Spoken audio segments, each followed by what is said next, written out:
They say the greatest love story you'll ever live is the one you write with yourself.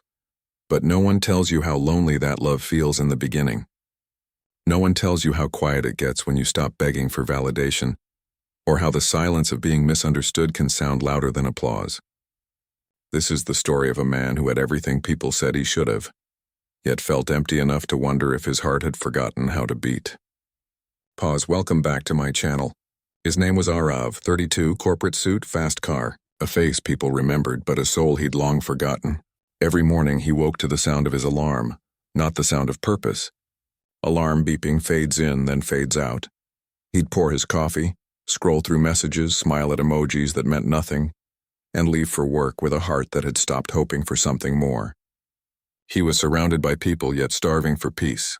He laughed on cue, succeeded on schedule, but when night fell his reflection became a stranger, someone who didn't believe in himself anymore. He wasn't always like that. Once as a boy he dreamed of painting, colors, canvases, chaos. His mother used to say, "Arav, when you paint, even the sky smiles." But that dream was traded long ago for deadlines and approval. The world didn't care about sky smiles.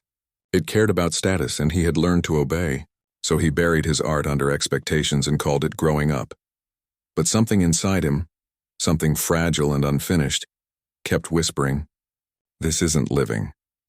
One night, after another hollow day of success, he came home to a dark apartment and sat by the window. Outside the city roared, but inside silence pressed against his chest. He opened his phone, mindlessly scrolling until a random video caught his attention. An old man saying, "The moment you start loving yourself, miracles happen." Arav scoffed. "Miracles? I can't even stand who I am." Soft exhale. But something about that sentence refused to leave. It echoed through him like a faint heartbeat returning after years of numbness. He tried to ignore it. He went back to work, back to pretending. But over the next few days he began noticing small things. How he'd apologize for existing. How he'd smile to hide exhaustion. How he'd seek approval from people who never cared to see him. And one morning, while tying his tie, he looked in the mirror and whispered, "When was the last time I was kind to you?" Mirror sound, quiet reflection. That question broke him. He called in sick for the first time in years. Not because he was ill, but because he was done being numb. He walked aimlessly through the streets until he found himself standing before a small art store. Inside, a woman with paint-splattered hands smiled and said, "You look like someone who misses color." He almost laughed. "I don't even remember how to hold a brush." She handed him one and said softly, "Then start remembering." That evening, he sat by his window again, this time with a blank canvas. The first stroke was shaky, unsure, but something stirred. It wasn't perfect, but it was real. For the first time in years, he wasn't performing. He was simply existing, and it felt enough. Days turned into weeks. He painted quietly after work, slowly peeling layers of self-criticism. The world outside didn't change, but his inner world began to breathe again. He started saying no to things that drained him, yes to moments that felt true. He deleted numbers that only brought noise. He learned to eat alone without feeling lonely. He realized solitude wasn't punishment, and it was peace in disguise. One evening, while cleaning his table, he found an old photograph, him as a child holding a brush, colors smeared on his cheeks, smiling at his mother. A lump formed in his throat. He whispered, "I lost you, didn't I?" Soft rain returns, but deep down he knew that little boy was never gone. He was just waiting for Arav to remember him. It wasn't a sudden transformation. Healing rarely is. Some days he'd paint until dawn. Other days he'd feel the same emptiness crawl back. But now he met his pain with kindness instead of blame. He began journaling, walking barefoot in the park, noticing sunsets he used to ignore. People started noticing something too, his calm, his quiet confidence. The same colleagues who once dismissed him began asking, "What changed?" He smiled and said, "I stopped running from myself." But life, as always, tests what we claim to learn. One afternoon his boss called him in. "Arav, there's a promotion opening up in another city. Double pay, big opportunity." Old Arav would have said yes instantly. But now he hesitated.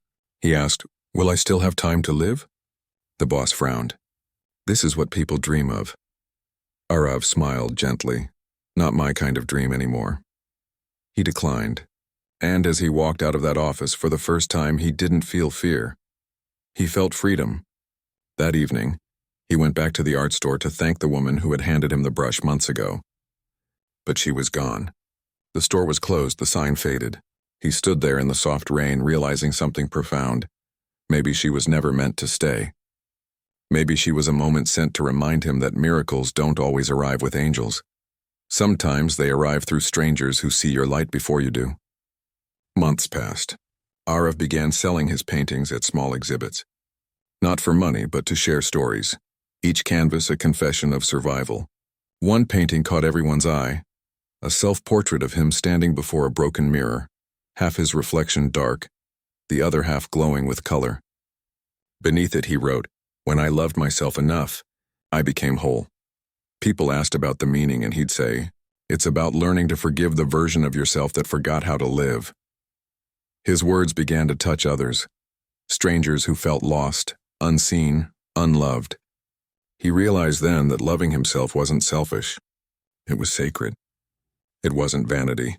It was victory over the noise that once told him he wasn't enough. One night he returned home, lit a candle, and looked out at the city again. The same skyline, the same lights, but now they shimmered differently. They no longer reminded him of what he hadn't achieved. They reminded him of how far he'd come. He whispered, "You did it. You came back to yourself." Soft wind through open window. He sat down to write a letter, not to anyone else but to himself. "Dear Arav," he wrote, "I forgive you for forgetting. I forgive you for settling. I forgive you for thinking love only comes from others. You were the miracle you kept waiting for." As he sealed the letter, he smiled.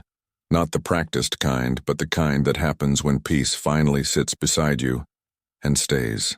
The next morning, he pinned the letter near his mirror, and every day since, he read it before stepping into the world. A reminder that loving yourself isn't arrogance. It's alignment. It's the quiet act of returning home after being lost in the noise for too long. Years later, people would look at his art and say, "You must have lived a beautiful life."